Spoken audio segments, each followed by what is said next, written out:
Where are they going? Just the ground floor? No, we got all 3 floors They're open. going all. Yep, all 3 floors going up. We're testing the engineering of this building. Oh my gosh. My name is James Bruger. I'm on the board of directors of the Museum of Old Newbury. This is the Perkins Research Center.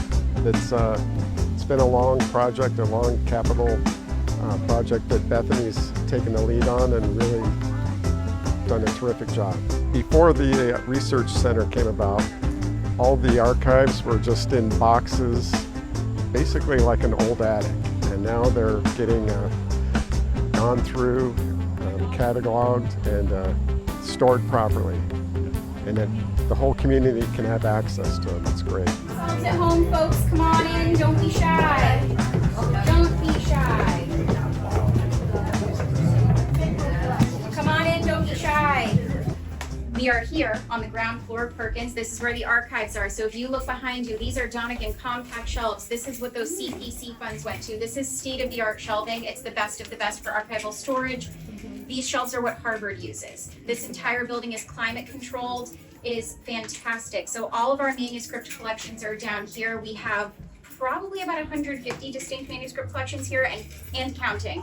That shelf over there is incoming accessions and donations. My job is never boring. I'm always busy. There is nonstop work to be done here. On our second floor, we have our research library, and on our third floor is our art storage.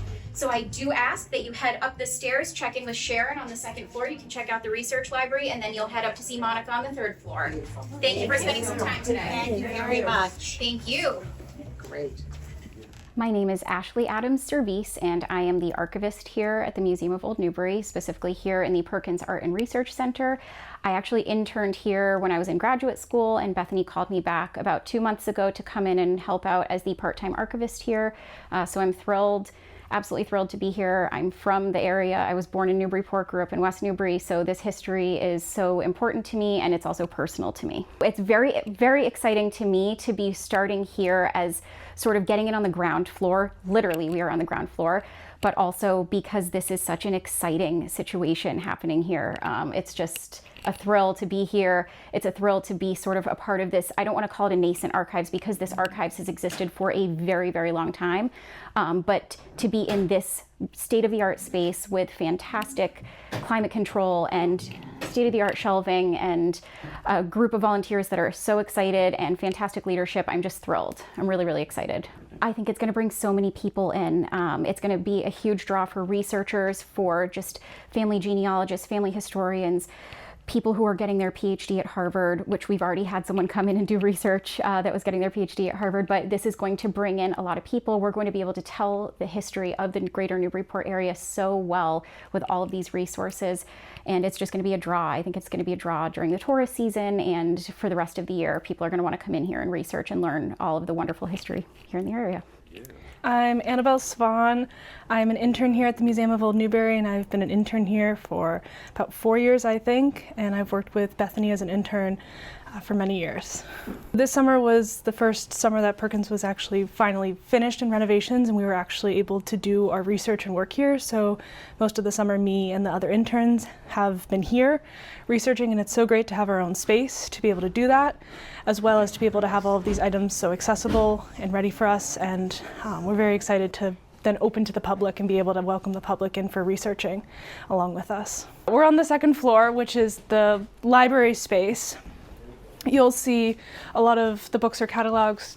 So we have genealogy books in these shelves, and so people can come to us and research their family genealogy through these books. These are a great collection of early genealogical records and then also work that has been done and published.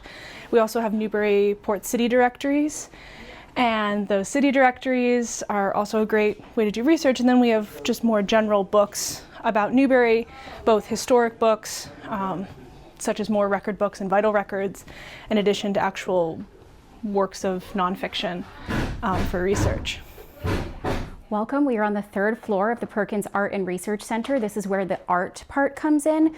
We have state-of-the-art museum level quality storage for all of our art pieces, and even more are coming over. Pull this open.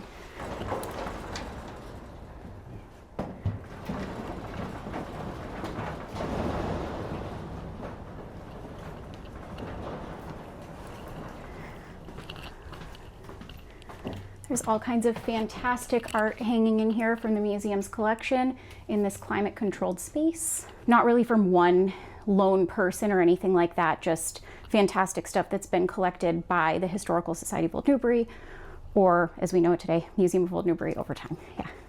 So this building was built as an industrial building in 1808. It was built to be the workshop of an inventor named Jacob Perkins, who is best known for burning down several nail factories, but also he was just an incredibly cerebral, interesting, inventive guy. And his claim to fame is that he invented a anti-counterfeiting plate to print money.